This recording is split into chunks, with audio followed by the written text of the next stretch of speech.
মনে ঠান্ডা লাগবে তো, তুই বাইরে কি করছিস? ভিতরে যা। বাবা তুমি সোয়েটার কিনে দাও, আমি বন্ধুদের সাথে খেলা করতে যাব। ভাই আমরা আর কতদিন গরিব থাকবো? আমাদের মেয়েটাকে একটা গরমের জামা কাপড় কিনে দিতে পারছি না। আমার বন্ধুরা সবাই খেলা করে, শুধু আমিই বাইরে বের হতে পারি না। বাবু এই নে সোয়েটার পর, ঠান্ডা লেগে যাবে তো। মা আমাকে গাছে পানি দিতে দাও, তারপর খেলবো। না না ঠান্ডা লেগে যাবে, আগে পরে নে তারপর। চল ম্যাডামের সাথে টাকা ধার নিয়ে আমাদের মেয়েকে তাহলে একটা সোয়েটার কিনে দেবো।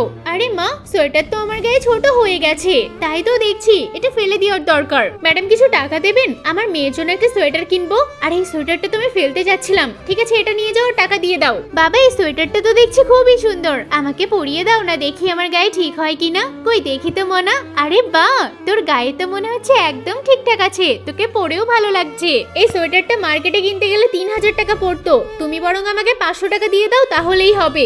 500 টাকা? আমার কাছে তো মাত্র 100 টাকা আছে। আমার কাছেও তো 100 টাকাই আছে। এই সোয়েটারটা তো মা ফেলতে যাচ্ছিল, তাহলে ওদের থেকে টাকা কেন নিচ্ছে? মা তুমি তো সোয়েটারটা ফেলে দিতে যাচ্ছিলে, তাহলে গরিবদের থেকে টাকা কেন নিচ্ছ?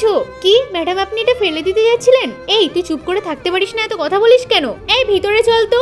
ম্যাডাম এই সোয়েটারে আমাদের কোনো প্রয়োজন নেই, আপনি ফেলে দিচ্ছিলেন বরং ফেলেই দেন, আমরা পারলে আমাদের মেয়ের জন্য কমা সোয়েটার কিনে দেবো।